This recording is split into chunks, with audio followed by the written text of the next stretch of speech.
I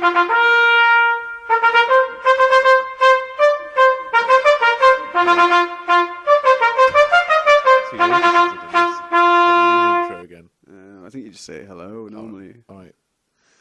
Hello, everybody, and welcome to another episode of TBoD Extra Points. I'm joined as ever by the gun-tastic Eremenko here. Good rocking evening. The vest. Wait, what's on that vest? Is it Goku or something? It's Vegeta, actually. Nice. It's over 9,000. The famous quote. Misquote. Famous misquote. Famous quote, yeah. I often wake up saying that because it's that famous. Yes, we're here today to talk to you about a couple of different subjects. Only one in this video, though. And today's subject is going to be Twitch, and specifically the rise of Twitch. Before I throw any questions over to you, though, good sir, I thought I'd go through some stats because I do like a stat. So we're going to start with 2013 stats. It's not a quick fire stat, though. No, it's not a quick fire stat. Pew, pew, pew. That one's called back to the old school. So in 2013, Twitch was already pretty big, right? 12 billion? Is that right? 12 billion minutes watched per month. Whoa. And it had 45 million unique viewers per month, and a total of 6 million videos broadcast per month, which are pretty impressive stats in themselves. Those are some pretty huge numbers. They are pretty huge. I can't even imagine how long of a video would be 12 billion minutes long. I don't know. It certainly beats those 10-hour ones you get on YouTube. It does, into the ground. Yeah. But since then, it's gone from strength to strength, particularly after Amazon bought them. That kind of brought them to the fore a little bit. Not that they've done anything with the service, but, you know, it became more mainstream instantly by it being attached to that name.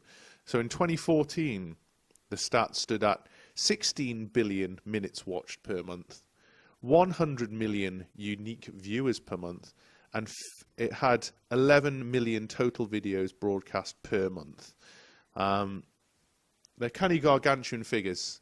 Needless to say, Twitch is a very popular service amongst gamers. And my question to you is, what do you think makes Twitch so popular? Well, before I go and answer that for you, because obviously I know the answer straight off the bat, I can just tell you in 4 words what makes Twitch so popular. But before we do that, just going back to those stats briefly, it's interesting that the percentage increase in the number of unique views and the number of videos being broadcast is so much greater than the percentage increase in the number of minutes watched. Yeah. Yeah, that's true. So it kind of strikes that despite the fact they've got loads more people coming to the site and loads more people putting content out for the site, they're still the same core people watching it, maybe, or the same few channels that are hugely popular and successful. It makes me think that people are kind of flitting between broadcasts more, I guess, and watching more of different ones, and so spending less time watching and more time browsing. The clearly more videos, like the hugely, infinitely more videos that there are and broadcasts there are to watch. Yeah, you kind of got to wonder what the bounce rate for Twitch is. Like, it's one of those places where you can go down a rabbit hole and just start watching video after video after video after video sort of thing. Yeah. I think, okay, I might have overestimated myself when I said I could describe why it's so popular in 4 words. Okay, I want you to try nonetheless. I'm going to need to put a lot of ums in between all of them as well. Right, those don't count those as don't words. Count as words. Yeah. Well, that's good. They're kind of verbal filler. It'll be closer to 4 than I thought. Okay, why is Twitch so popular in 4 words? Is it going to make a coherent sentence, or are they just random words? I think it's going to be a coherent sentence. So I think game journalism isn't trustworthy. Bam, 4 words. Right, okay. And that kind of gets my point across a little bit. Right, okay. Do you want to expand? The thing about Twitch is it's a very honest service. You know, these people are out there playing these games and broadcasting them for everyone to see, and you can see everything about the game, you know. So you can watch someone do a Twitch stream of the latest title that's just come out, and you can get a really good impression of how you're going to feel about the game and how the player is feeling about the game and how they are interacting with the world that they're in. So I don't think that there's a more open method of watching somebody play a game other than being in the same room as them and watching them play it. So whereas with YouTube, you know, you're going to get edits, you're going to get people putting their own music in, they want to get the funniest parts out there because they're trying to get views. Admittedly, people on Twitch are trying to get views as well, but it's in a much rawer format, if you like. It's just going straight out there from the player, straight to you. No edit, it's all live. And yeah, I feel like it's probably the best way at the moment to get a really, really good impression of a game without getting hands on it. Yeah, I think that's a fair point. Good, just latching on to one of the points you made there about kind of having this raw footage and having, I think part of the draw is having that kind of immediate interaction with the personality, shall we say, the streaming personality, than you would say with a YouTube video. I mean, you get to. I mean, I know both of us like watching Sips on YouTube, for example, and he does streaming, and you know, he's been streaming a lot of City Skylines, and from what I've heard, his City on Twitch has been pretty much entirely influenced by the streamers, just telling him how to build stuff, or saying, "Oh, why don't you build this? Why don't you build that?" and suggesting names for district and all kinds of stuff like that. I think that that can play an element to it. So these different personalities that people like to watch, they actually get to interact with them. You know, to a lot of people, you know, these are internet celebrities, certainly in their kind of bubble. And so being able to actually interact with someone that you kind of admire does certainly have a draw to it, you know. It's much more immediate than, say, you know, when we do a podcast or whatever and someone leaves a comment, they have to wait however long for us to respond via another podcast. Or similarly, when you see people do a YouTube series and someone leaves a comment saying, "Oh, why don't you try this or that?" and you won't see that for a few weeks. They might pick it up, they might not. Whereas in Twitch, the whole idea is it's that two-way conversation, and I think that's people kind of crave that kind of connection between humans anyway, and be able to do that with someone you consider to be a celebrity must have a draw.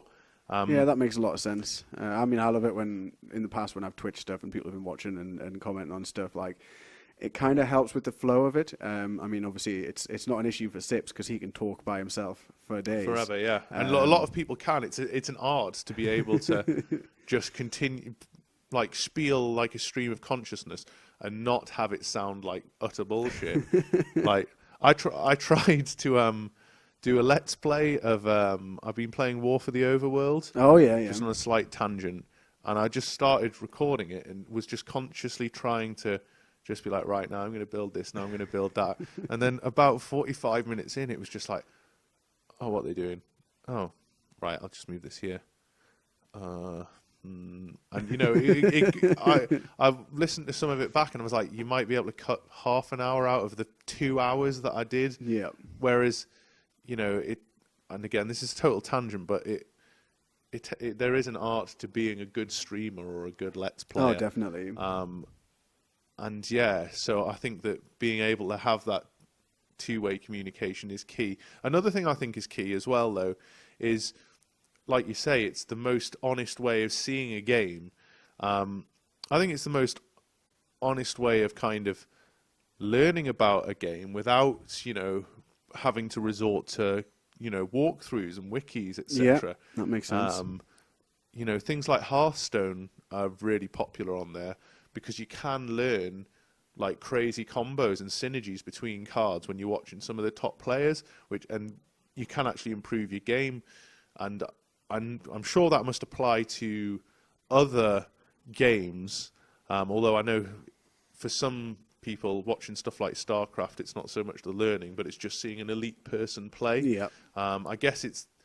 I think for MOBAs and stuff, it's probably going to be very beneficial to watch it back, watch people playing it and see, because obviously, you know, that's a similar sort of abilities-based game. Yeah. Whereas something like StarCraft, it's about seeing ahead and planning sort of thing. It's very strategic. Yeah. I think that why did I just do that into the mic? Jesus. I don't know. Amateur. I know. It's been a while. I think that, just the same as people like to sit down and watch, football or soccer or tennis or golf or whatever it is that you're into sports-wise, gaming's the biggest pastime on the planet. So, of course, people are going to want to watch that stuff. I mean, I watch YouTube because I've got lots of things to do in the day, which I can't fully dedicate my time to playing games.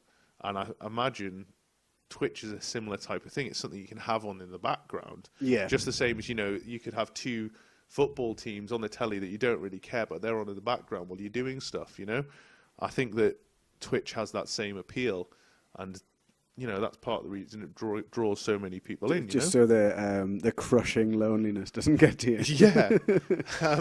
I think one more point that I'd like to make about Twitch's popularity in specifically this last year or so, is it's been really, really jumped on by developers. Then you get live Twitch conferences, you get live Twitch reveals of games, something like helmet. Yeah, from Star Citizen. Yes, exactly. You get these big houses that are putting out. They're almost like teaser trailers, but much larger teaser trailers in a Twitch format. So they'll give access to the game to their best Twitch channel or whatever, and they'll let them play it and show people the latest build or show people the latest part of the game that they want to be seen.